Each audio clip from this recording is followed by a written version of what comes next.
Alright guys, welcome to the video. This is a video I've been wanting to do for quite a long time, and it's going to be about how can we improve at chess. And I thought I would start by looking at my improvement. You can see I started in October 2019 at 1281. Blitzer was a little lower, about 1200 flat, and within a year I was 2100. 2131 in October 2020, and within a year and a half I was 2300. And so I gained 1,000 points in the span of a year and a half, and I think this is a result that a lot of people want, but it's not a result that a lot of people get, right? So how can we get this result? And I think the answer is obvious, right? You know, I improved because I put work in.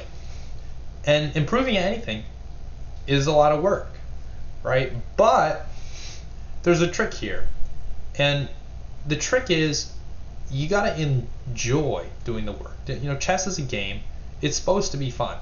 And if it is fun, you're able to improve so much faster than if it's not fun.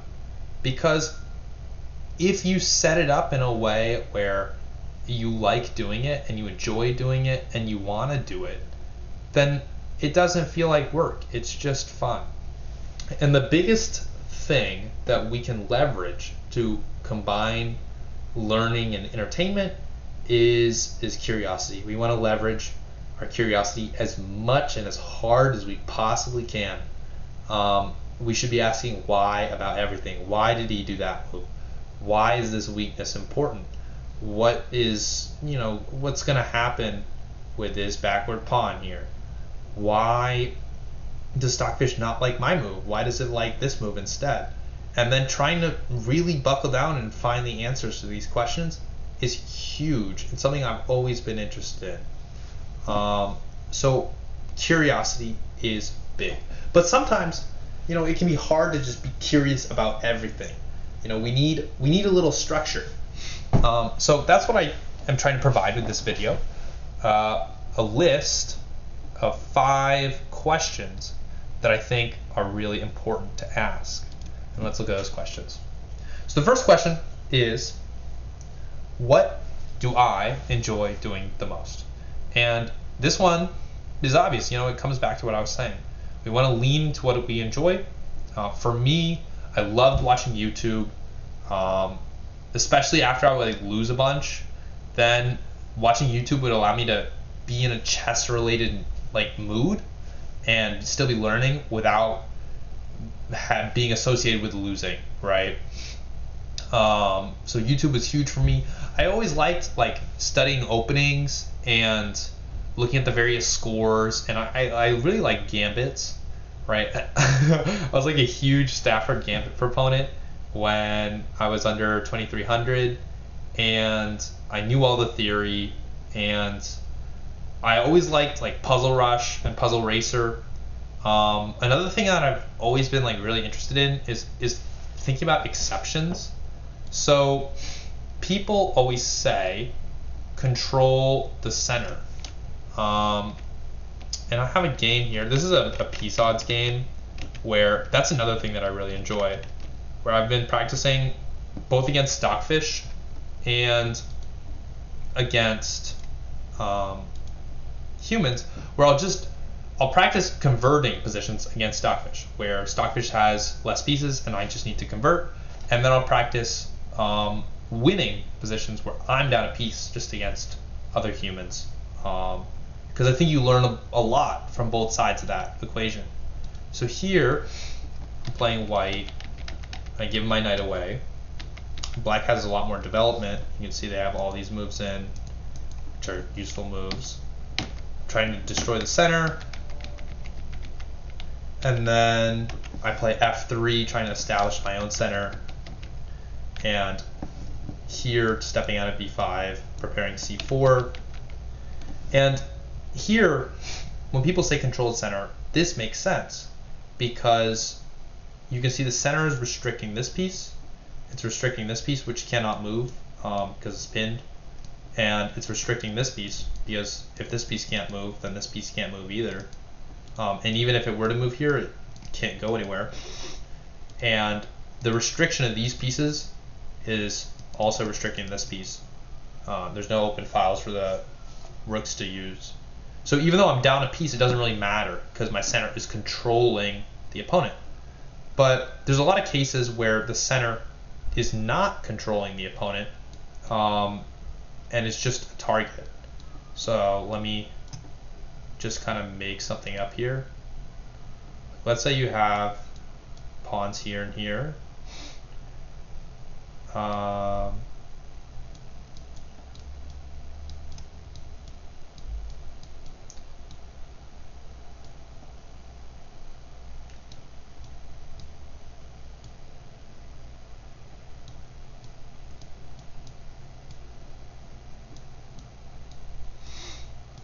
Whoops.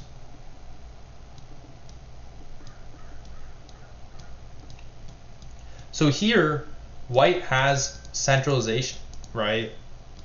But black's going to be better, I'm assuming, even though it's white to move. And the reason is, this is not stopping, these pawns are not stopping black from doing moves they want to do. You know, they don't want to go knight f5. They might, but it's not a huge deal.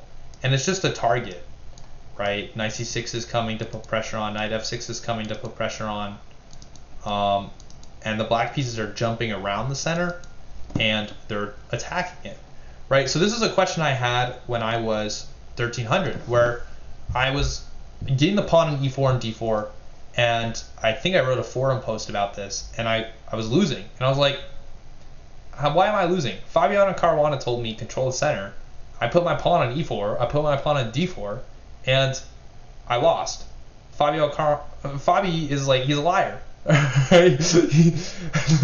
the chess masters are lying to me, right? They told me to control the center and it doesn't work. So this is an example of an exception, right? And exceptions exist everywhere in chess, and it led to a deeper understanding for me, just being curious about why is this exception the case. And I realized, right, controlling the center is not about the center. It's about restricting your opponent. And if you're not restricting your opponent, your center is not fulfilling a good role. It's bad. So I think, yeah, asking questions and being curious is just really big. And one of the reasons I've been able to get so good is I've been curious just about so many different things, which has allowed me to learn just a lot in a short space of time. So let's go back to our list. Do what you enjoy doing. 2, what was I thinking that caused this mistake, and how can it be changed? So this one, let's see. This one is like, it's an analysis one, right? You played the game, you lost. It's hard to analyze a game that you lost, but it's necessary, because one of the steps to improvement is feedback. It doesn't really matter what type of training you're doing, as long as you're making choices and you're getting feedback on those choices, right? When you're playing the game, you're making choices, but if you do not analyze, you're not getting feedback, so you're not doing step 2, and you need to do, it's not negotiable, right, if you want to improve. So this is an analysis question. And the reason I have this question is because, let's go to a game that I played. Mistakes don't exist in isolation, right? If you made a mistake, sure, great, you can't do anything about it, right? It's in the past. So what we want to do is we want to understand, why did I make that mistake, and how can I set up myself to not make that mistake in the future? Right, so it's really, really, really critical to understand, what was my thought process going into that mistake? How can I change it so I don't make that mistake in the future? So we need the thought process. So this is a game I played as white. I'm playing theory. My opponent makes a mistake. I'm already feeling good. They allow e5. White is scoring, pretty huge. And yeah, white is scoring very big. This game was by me on one of the top games. Very nice. Though I lost that game. Alright. So, here, I was calculating knight g6. And I thought a3. And I thought bishop e7 is forced here. I thought if they took, this is like lost, right? And the reason it's lost is because we just talked about this, the point of the center is restriction. Let's just look at the piece activity, right? That's what actually matters. Especially if this bishop goes here. This knight is controlled. This knight is controlled. The bishop is terrible, right? You can't go here because he just drops a knight. And going here doesn't matter. It doesn't help the bishop in any meaningful way. The fact that this pawn is stuck here is really sad for the bishop. The queen is on this open file, but that's kind of just makes it a target. And you know, there's ideas like this and bishop d3 if he ever castles with mate on h7. So, you know, white is essentially winning. And he needs to go bishop e7 because then at least he's still covering these dark squares, these weak dark squares. This is his most important piece, and he needs this piece to be able to fight back. So he can't trade. So my opponent didn't play knight g6. They played g5. And here, I sat back and I was like, I must be like winning, essentially. And the engine agrees. It says white's winning. And I thought for a second, I'll let you think about what you would play. And I played h4. And the problem here was I tunneled, right? I forgot all of my previous analysis and I tunneled, right? I established he cannot defend it because it just takes. There's really no way to defend this pawn, so he has to go g4. I saw that when I played h4. And all this happened in the game.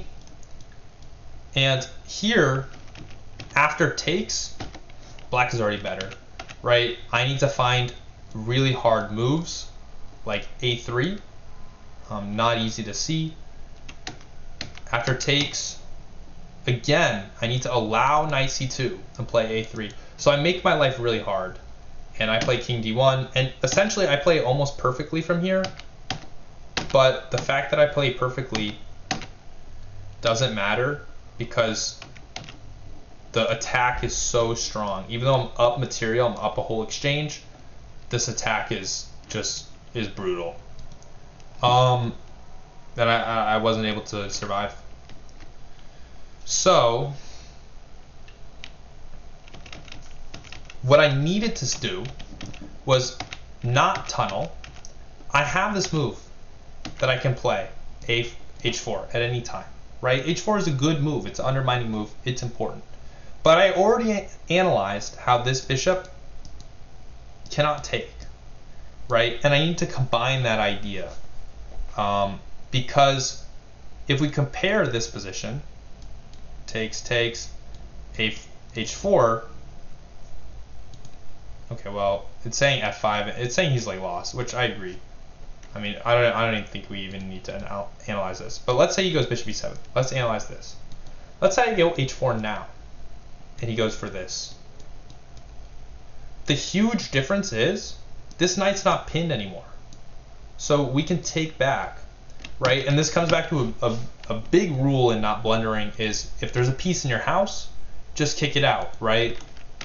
Here there's two pieces in our house. There's a bishop and a knight. We want to kick out the bishop before tactical complications ensue. And my problem is I didn't adhere to this rule. I tried to kick out the knight first, and I left another piece in my house, and this was a problem because I couldn't recapture with the knight. So how can I change so that I don't make this mistake? Well, you know, I can not tunnel so hard on one specific thing, and I can focus on all my analysis, because I saw all of this, right? It wasn't seeing it that was a problem for me. It was in the implementation. So that's how I could have improved on that mistake. Let's look at the next question. What am I afraid of / lose objectivity over? So this is a huge one. There are some players that I see that are like, oh, I'm very positional. I don't like to sacrifice pieces. Well, some positions, you have to sacrifice a piece, right? If you are not able to sacrifice a piece, then your position is worse, right? There are positions that require sacrifices. And there are also some players like, oh, I like attacking. I don't like queen trades in endgames. So whenever their opponent offers them a queen trade, they like run away. They're like, no queen trade, right? And if you play like that, and you have this obvious weakness where you're just not being objective because you don't like something, you don't like a structure. Like for me, I don't like, and I still don't like, positions with long-term weaknesses or holes, right? So let's say the Sicilian, let's say this position, I see this and I know in my head it's okay, but in my heart I don't want a position with the hole on d5, right? And it's okay, and you should understand and be able to play a position like that, position with an isolated queen's pawn. I don't like playing those positions. If you have a weakness, try to not have that weakness, right? And part of that is just doing it over and over and over and over again. If you're afraid of having long-term weaknesses in your position, you got to be playing the Najdorf with black, right? You got to be playing these structures. If you're afraid of an isolated queen pawn position, play isolated queen's pawn positions with white. Play, like, let's say against the Caro.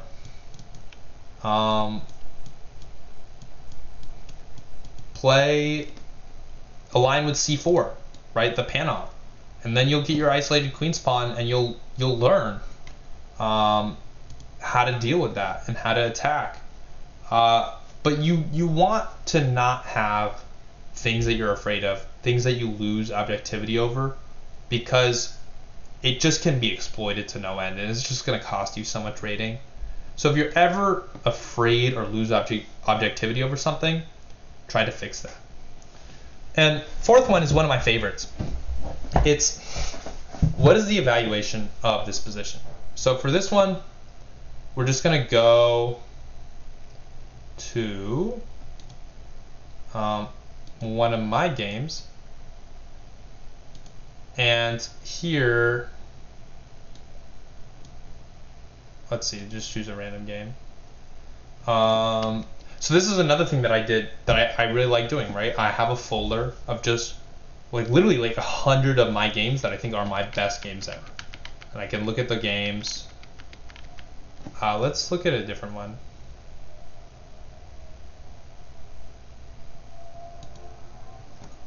Yeah, this one, I like this one more. Okay, so we're playing the French, same thing as the other game. We're getting a position, it's reasonable.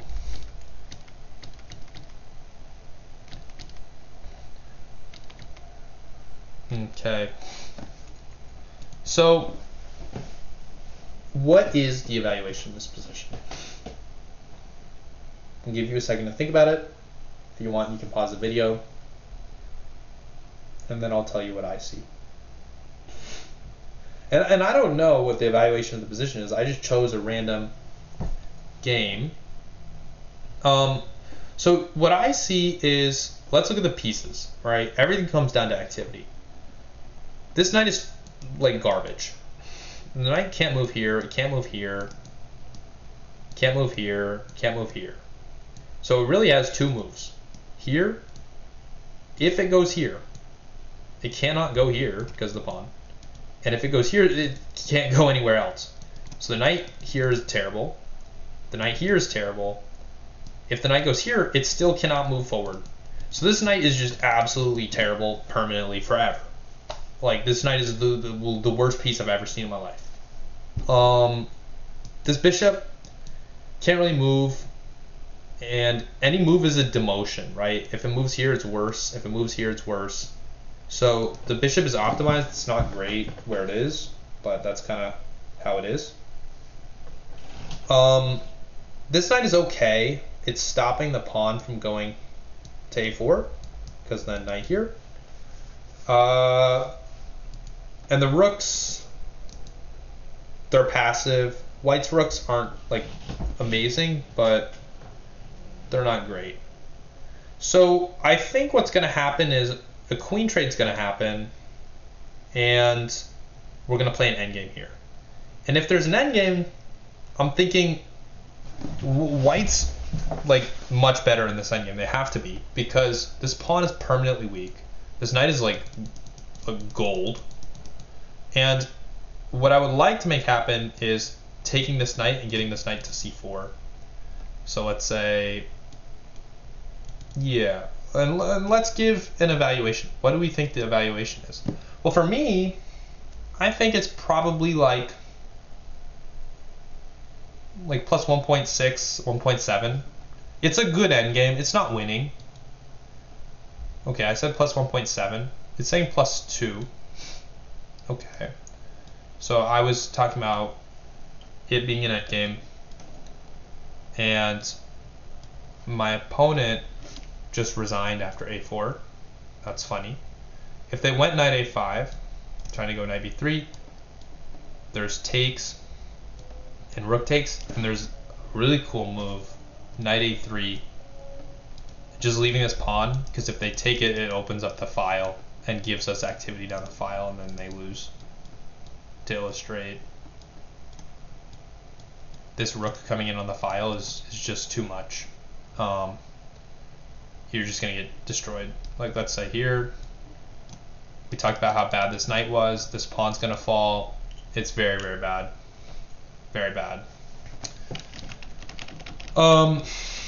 Yeah, this guy that I was playing was like almost 2,500.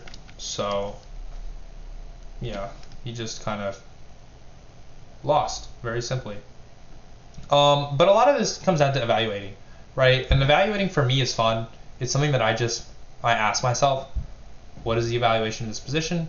Constantly, right? What we want to do is we want to make predictions, and we want to test those predictions.